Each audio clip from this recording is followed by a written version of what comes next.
आज आपण बघणार आहोत प्रकरण 1 संख्या आणि संख्या लेखन पद्धती.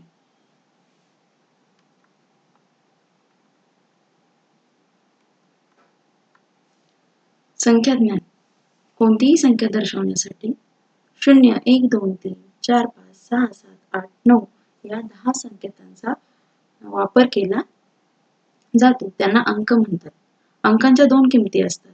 नैसर्गिक किंमत किंवा दर्शनी किंमत, म्हणजे त्याला आपण म्हणतो रिअल नंबर्स, त्याला आपण फेस व्हॅल्यूही म्हणतो. कोणत्याही संख्येतील अंकाला त्याची दर्शनी किंमत असे म्हणतात. मग आता जसे 432 मध्ये 4 ची दर्शनी किंमत आहे 4, 3 ची दर्शनी किंमत आहे 3 आणि 2 ची दर्शनी किंमत आहे 2. दर्शनी किंमत ही त्या फक्त अंक बघून ठरवली जाते, त्याचे स्थान बघितले जात नाही. पुढे आहे स्थानिक किंमत. स्थानिक किंमत मध्ये आपण संख्येमध्ये त्या अंकाचे स्थानानुसार त्याची किंमत ठरवत असतो. जसं 432 मध्ये 4 ची स्थानिक किंमत आहे 400, कारण तो शतक स्थानी आहे म्हणून त्याची किंमत झाली 400. तर 3 ची स्थानिक किंमत होते 30. का बरं? कारण तो आहे दशक स्थानावरती. आणि 2 ची स्थानिक किंमत आहे 2, कारण तो एकक स्थानावरती आहे. तर लक्षात ठेवण्यासाठी गोष्टी आहेत. कोणत्याही संख्येत एकक स्थानातील अंकाची दर्शनी किंमत आणि स्थानिक किंमत समान असते. आता जसं आपण ह्याच उदाहरणामध्ये बघू, 432 मध्ये 2 हा एकक स्थानी आहे, त्याची दर्शनी किंमत पण 2 आहे आणि स्थानिक किंमत पण 2 आहे. असं कोणत्याही संख्येमध्ये एकक स्थानामधील अंकाची दर्शनी किंमत आणि स्थानिक किंमत ही सारखीच असणार आहे. कोणत्याही संख्येत कोणत्याही स्थानावर असलेल्या शून्याची दर्शनी किंमत आणि स्थानिक किंमत शून्यच असते. मग कुठलाही आपण एखादं उदाहरण घेतलं, आपण 30,450 या उदाहरणामध्ये बघा, हा जो शून्य आहे हा कुठल्या स्थानावरती आहे? हा हजाराच्या स्थानावर आहे, पण याची स्थानिक किंमत काय होईल? 0. आणि याची दर्शनी किंमत पण काय असेल? 0. ओके. मग 0 संख्येमध्ये कोणत्याही स्थानी असला तरी पण त्याची दर्शनी किंमत आणि स्थानिक किंमत काय असेल? सारखीच असेल. पुढे आहे देवनागरी संख्या चिन्हे व आंतरराष्ट्रीय संख्या चिन्हे यांचा वापर करून संख्या अंकात व अक्षरात लिहिण्याची पद्धत. मग आता देवनागरी संख्या चिन्हात कसे लिहिणार? तर देवनागरी संख्या चिन्हामध्ये म्हणजे मराठीमध्ये संख्या लिहायची आहे. आणि आंतरराष्ट्रीय संख्या चिन्ह म्हणजे काय? तर इंग्लिशमध्ये संख्या लिहायची, इंग्लिश अंक वापरायचे आहे. त्यासाठी संख्येचे अक्षरी लेखन कसे लिहायचे ते आपण बघू. तर देवनागरीमध्ये आपण लिहिणार 2359. तर आंतरराष्ट्रीयमध्ये आपण म्हणतो 2359. तर अक्षरी लेखन आहे त्याचे 2359. देवनागरीमध्ये 7007 म्हणतो आपण, तर आंतरराष्ट्रीयमध्ये 7007. अक्षरी लेखन 7007. देवनागरीमध्ये 42,875 आपण लिहिणार, तर आंतरराष्ट्रीय 42,875. तर अक्षरीमध्ये लिहिणार 42,875. पुढे आहे संख्याज्ञान. संख्याज्ञानमध्ये आहे स्थान किंमत आहे संख्येची. आता उजवीकडून डावीकडे कसे आहे? एकक, दशक, शतक, हजार, 10,000, लक्ष. तर ते आपण अंकामध्ये असे लिहिणार आहे आणि त्यांचं घातांक रूप दिलेले आहे आपल्याला. तर एकक स्थानचं घातांक रूप काय असेल? तर 10चा शून्य घात, कारण एकावर एकही झिरो नाहीये, म्हणजे एकही शून्य नाहीये म्हणून आपण 10चा शून्य घातली. तर दशक स्थानाचा घातांक रूप आहे 10चा 1 घात, म्हणजे त्या एकावर इथे 1 शून्य म्हणून 10चा 1 घात. तर शतक स्थानी एकावर 2 शून्य म्हणून 10चा दुसरा घात लिहितो. हजारामध्ये 10चा 3 शून्य म्हणून 10चा तिसरा घात लिहितो. असे आपण दशकोटीपर्यंत करत गेलो तर इथे एकावर 8 शून्य म्हणून 10चा आपण 8वा घात लिहिलाय. ओके. पुढे आहे संख्या विस्तार. तर प्रत्येक संख्येतील अंक एका विशिष्ट स्थानावर असतात. म्हणजे त्यांचे स्थान ठरलेले असतं. कसं आता उजवीकडून डावीकडे जाताना पहिला आहे एकक, नंतर दशक, शतक, हजार, 10,000, लक्ष, दशलक्ष, कोटी असे पुढे अंक त्यांच्या स्थानानुसार येतात. पुढे आहे आता संख्येचं विस्तारित रूप. उदाहरण घेतलं आपण 43,251. तर आता इथे प्रत्येक अंकाचं स्थानिक किंमत लिहायची बेरजेच्या रूपामध्ये. तर 4चं स्थानिक किंमत आहे 40,000 कारण तो दशहजार स्थानावर आहे म्हणून. तर 3चं स्थानिक किंमत आहे 3,000, 2ची आहे 200, 5ची आहे 50 आणि 1ची आहे 1. तर त्यांना आपण बेरजेच्या रूपात लिहिलं, याला म्हणतात विस्तारित रूप. तसंच आपण 7,25,453चं विस्तारित रूप बघू. तर 7,00,000 अधिक 20,000 अधिक 5,000 अधिक 400 अधिक 90 अधिक 3 हे झालं आहे त्याचं विस्तारित रूप. पुढे आपण बघणार आहे जे विस्तारित रूप आहे ते आपण 10च्या घातांकामध्ये बघायचे. तर आपण 43,251चं विस्तारित रूप बघितलंय. 40,000 अधिक 3,000 अधिक 200 अधिक 50 अधिक 1. तर आपण आता 40,000ला कसं लिहिणार? तर 4 गुणिले 10,000 अधिक 3 गुणिले 1000 अधिक 2 गुणिले 100 अधिक 5 गुणिले 10 अधिक 1 गुणिले 1. त्यालाच आता 4 गुणिले इथं काय आहे 10,000. 10,000 म्हणजे एकावर किती शून्य 4 म्हणून 10चा चौथा घात. 3 गुणिले 10 तर इथं 1000 किती 1000 आहे म्हणजे एकावर 3 शून्य म्हणून 10चा तिसरा घात. तसेच 2 गुणिले 10चा दुसरा घात अधिक 5 गुणिले 10चा 1 अधिक 1 गुणिले 10चा शून्य घात. तर 7,654 मध्ये बघा 7,000 अधिक 6,000 अधिक 50 अधिक 4 हे त्याचं विस्तारित रूप आहे. त्याला आपण पुढे 7 गुणिले 1000 केलं अधिक 6 गुणिले 10 100 अधिक 5 गुणिले 10 अधिक 4 गुणिले 1. तर 7 गुणिले 1000 म्हणजे 10चा तिसरा घात अधिक 6 गुणिले 10चा दुसरा घात अधिक 5 गुणिले 10चा 1 अधिक 4 गुणिले 10चा शून्य घात हे झाले विस्तारित घातांकामध्ये. पुढे आपण बघणार आहोत संख्यांचे प्रकार. तर इथं आहे एकक संख्या म्हणजेच युनिट नंबर. 1 ते 9 पर्यंतच्या संख्यांना एकक संख्या म्हणतात. तसेच कोणत्याही संख्येच्या शेवटच्या अंकाला उजवीकडून एकक अंक म्हणतात. जसे 379 म्हणजे मध्ये 9 हा एकक अंक आहे. 9 हा एकक स्थानी आहे, तो एकक अंक आहे. तर पुढे आहे नैसर्गिक संख्या म्हणजेच नॅचरल नंबर्स. तर कोणतीही वस्तू मोजण्यासाठी आपण ज्या संख्यांचा वापर करतो आपण त्यांना म्हणतो नैसर्गिक संख्या. नैसर्गिक संख्येच्या संचाला आपण कॅपिटल एन या अक्षराने दाखवतो आणि सर्वात लहान नैसर्गिक संख्या 1 असते तर सर्वात मोठी नैसर्गिक संख्या आपल्याला सांगता येत नाही. जसं आपण एन कॅपिटल एन बरोबर कसं लिहिणार संच नैसर्गिक संख्यांचा 1, 2, 3, डॅश डॅश डॅश डॅश कारण ते अनंतापर्यंत जातात. पुढे आहे पूर्ण संख्या म्हणजे होल नंबर्स. नैसर्गिक संख्यांमध्ये शून्य जोडल्यास मिळणाऱ्या संख्यांना पूर्ण संख्या म्हणतात. पूर्ण संख्यांच्या संचाला कॅपिटल डब्ल्यू या अक्षराने दाखविले जाते. जसे कॅपिटल डब्ल्यू बरोबर 0, 1, 2, 3, 4 dash dash dash dash dash. म्हणजे नैसर्गिक पूर्ण संख्यांमध्ये सगळ्यात छोटी संख्या आहे 0 आणि सर्वात मोठी संख्या आपल्याला सांगता येणार नाही कारण त्याही अनंतापर्यंत असतात. पुढे आहे पूर्णांक संख्या. ऋण संख्या, शून्य आणि धन संख्या मिळून तयार होणाऱ्या संख्यांना आपण म्हणतो पूर्णांक संख्या.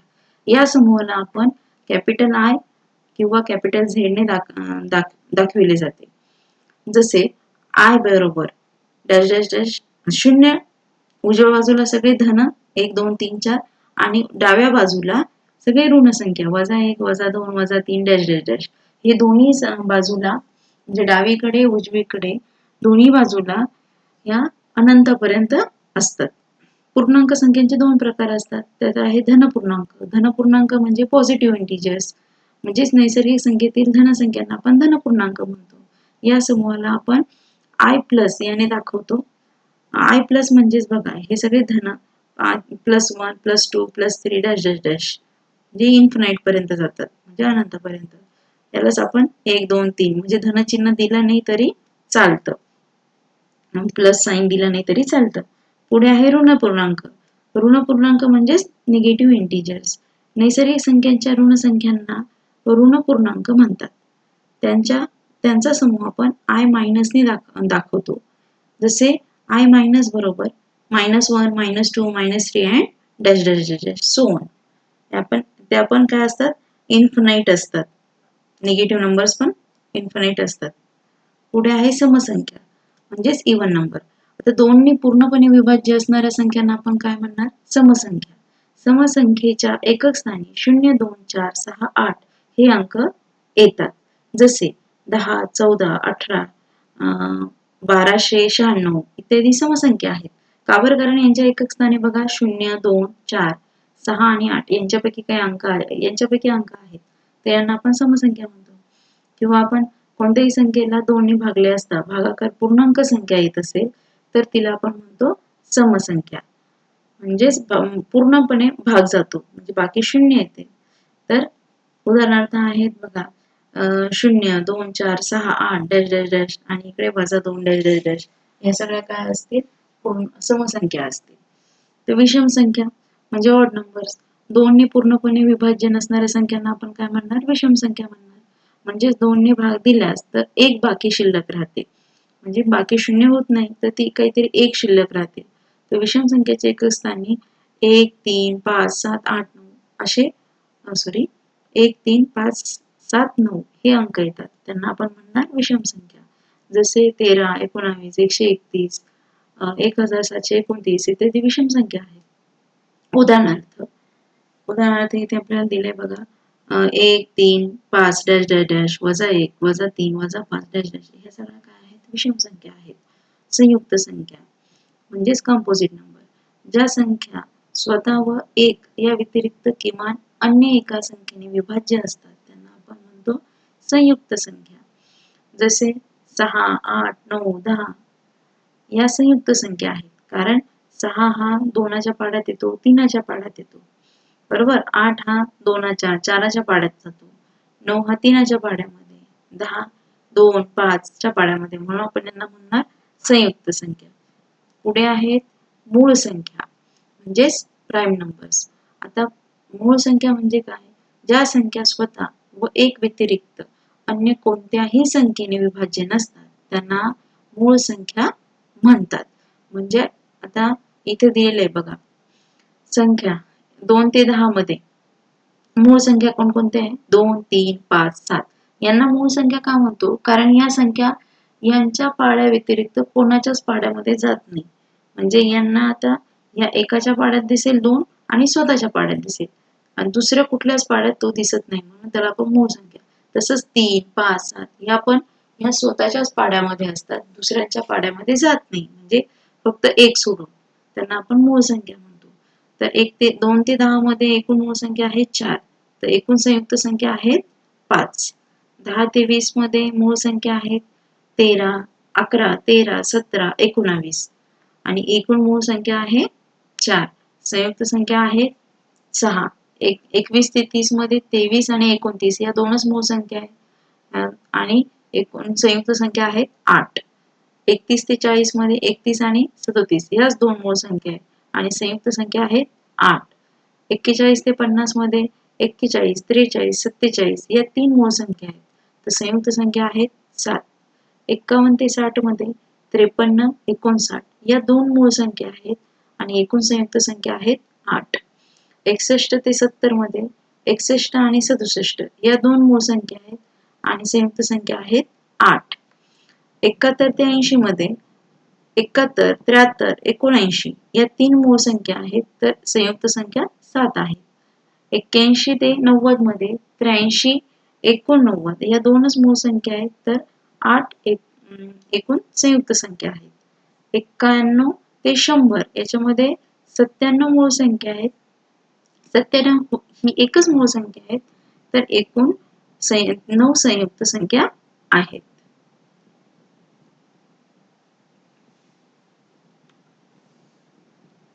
पुढे आहेत सहमूळ संख्या म्हणजेच कोप्राईम नंबर्स. कोणत्याही दोन संख्यांमध्ये एक व्यतिरिक्त अन्य कोणत्याही सामायिक अवयव नसतो त्या संख्यांना सहमूळ संख्या म्हणतात. किंवा ज्या दोन नैसर्गिक संख्यांमध्ये एक हा सामायिक अवयव हा सर्वात मोठा सामायिक अवयव असतो, त्या संख्यांना समूळ संख्या म्हणतात. म्हणजे 4 आणि 4, 5 यांच्यामध्ये बघा एक हा एकच सामायिक अवयव आहे. 7 आणि 5 आणि 7 मध्ये 4 आणि 9, 12 आणि 13, 1 आणि 5 या इत्यादी काय समूळ संख्या, कारण त्यांचा सामायिक अवयव एकच आहे. 12 आणि 13 मध्ये एक सामायिक अवयव आहे, म्हणून त्यांना आपण समूळ संख्या म्हणतो. 12 आणि 15 मध्ये 1 आणि 3 हे दोन सामायिक अवयव येतात, म्हणून त्या समूळ संख्या नाहीत. समूळ संख्या असण्यासाठी फक्त एकच सामायिक अवयव लागतो, बाकीचे नको. इथे 3 सामायिक अवयव आल्यामुळे ते 12 आणि 15 समूळ संख्या होत नाही. पुढे आहे जोडमूळ संख्या म्हणजे twin prime numbers. Twin prime numbers म्हणजे काय, त्या दोन मूळ संख्या असतील आणि त्यांच्यामधला जो फरक आहे तो 2 असायला हवा, त्यांना आपण जोडमूळ संख्या म्हणणार, म्हणजे twin prime number. For example 3 आणि 5 या दोन मूळ संख्या आहेत आणि त्यांच्यामधला डिफरन्स जो आहे, फरक जो आहे तो 2चा आहे. 5 आणि 7 या दोन मूळ संख्या आहेत, यांच्यामधला फरक 2चा आहे. 11 आणि 13, 17 आणि 19, 29 ते 31, 41, 43, 59, 61, 71, 73 ह्या सगळ्या काय आहेत, जोडमूळ संख्या आहेत. कारण त्या जोडमूळ संख्यांसाठी त्या दोन मूळ संख्याच असायला हव्यात आणि त्यांचा फरक 2 असायला हवा, तेव्हाच त्या काय होतील, जोडमूळ संख्या होतील. लक्षात ठेवण्यासाठी गोष्टी आहेत. प्रत्येक जोडमूळ संख्या ही समूळ असतेच, परंतु प्रत्येक समूळ संख्या जोडमूळ संख्या नसते. म्हणजे आता इथे बघा 3 आणि 5 ह्या जोडमूळ संख्या आहेत, ह्या समूळ पण असतील कारण त्यांचा सामायिक अवयव हा एकच असेल. पण प्रत्येक समूळ संख्या ही जोडमूळ नसते, कारण आपण इथे उदाहरण बघितले 4 आणि 5 ही समूळ संख्यांचं उदाहरण आहे, ह्या समूळ संख्या म्हटलंय. पण 4 ही मूळ संख्या नाहीये आणि ह्या दोघांचा फरक पण 2 येत नाही, त्याच्यामुळं प्रत्येक समूळ संख्या जोडमूळ संख्या होऊ शकत नाही. 2 क्रमवार नैसर्गिक संख्या ह्या समूळ संख्या असतात. 2 क्रमवार संख्या म्हणजे कशा, आता 4 नंतर लगेच काय येतो, 5, ह्या 2 क्रमवार नैसर्गिक संख्या झाल्या, तर ह्या काय असतील, समूळ संख्या असतील. जसं आपण फॉर एक्झाम्पल म्हणू शकतो 6 आणि 7 ह्या दोघी पण काय होतील, समूळ संख्या. अशा आपण 11, 12 ह्या पण काय होतील, समूळ संख्या. तर 2 क्रमवार नैसर्गिक संख्यांना आपण काय म्हणू शकतो, त्या काय असतात, समूळ संख्या असते.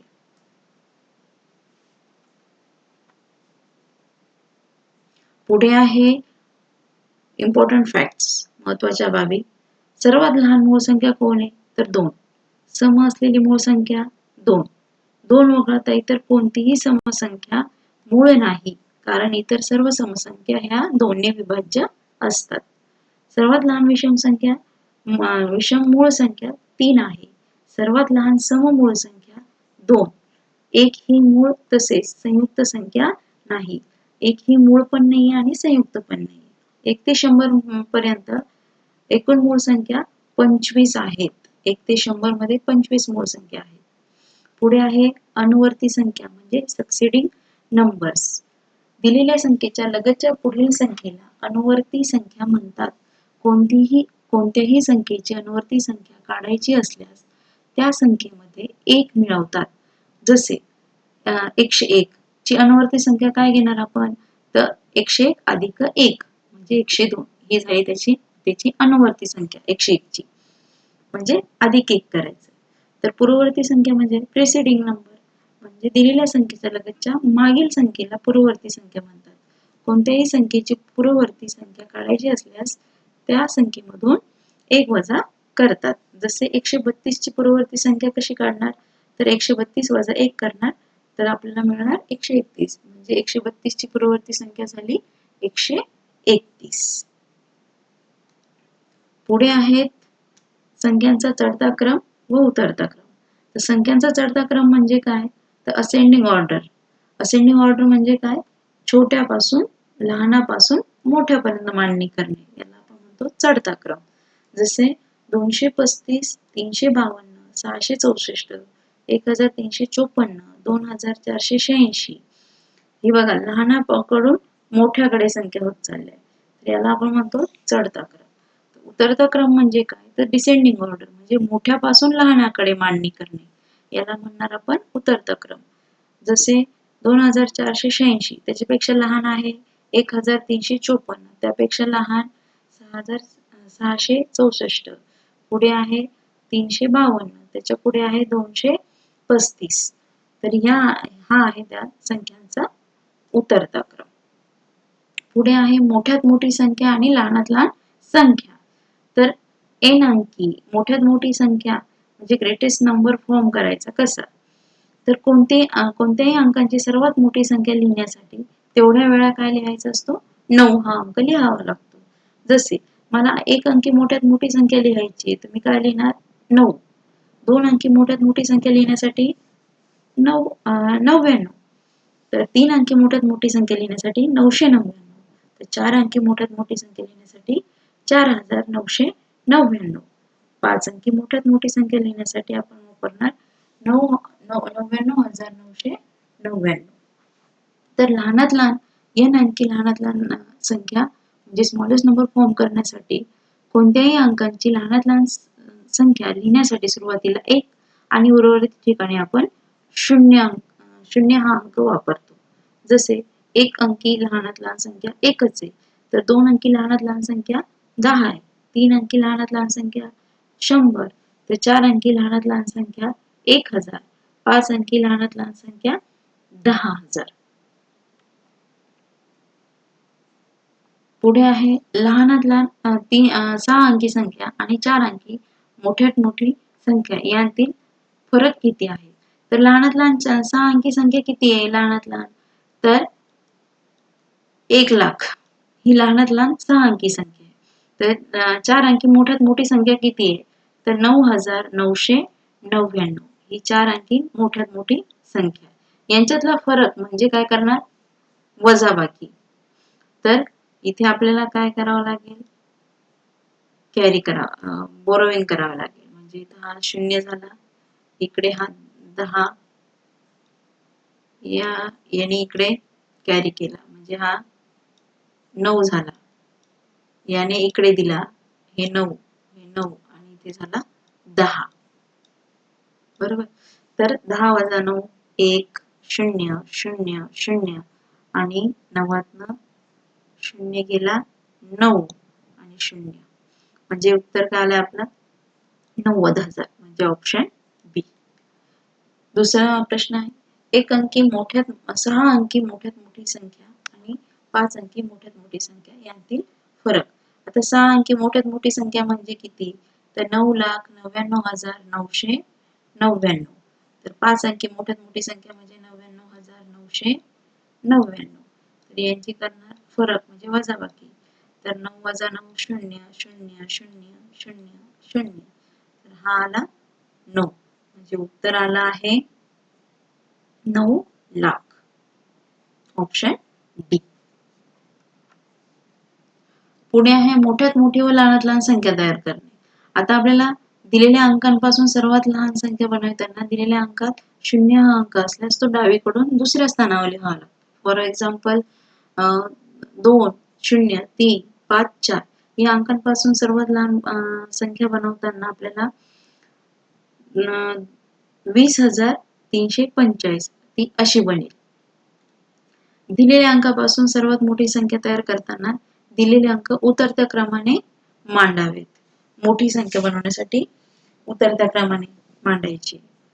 फॉर एक्झाम्पल आहे 3 1 8 2 5 पासून बनणारी सर्वात मोठी संख्या.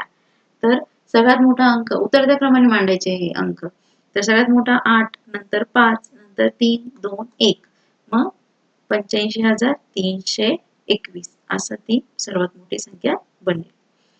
काही वेळा अंकांची संख्या कमी दिलेली असते, त्यावेळी अंकांची पुनरावृत्ती करावी लागते. अशा वेळेस लहानात लहान संख्या बनवताना लहान आणि मोठ्यात मोठी बनवताना मोठ्या अंकांची पुनरावृत्ती करावी म्हणजे पुन्हा पुन्हा लिहिणे. 4 किंवा 5 अंक दिले असता 6 किंवा 7 अंकी सर्वात मोठी सर्वात लहान संख्या बनवताना अनुक्रमे सर्वात मोठी संख्या बनवताना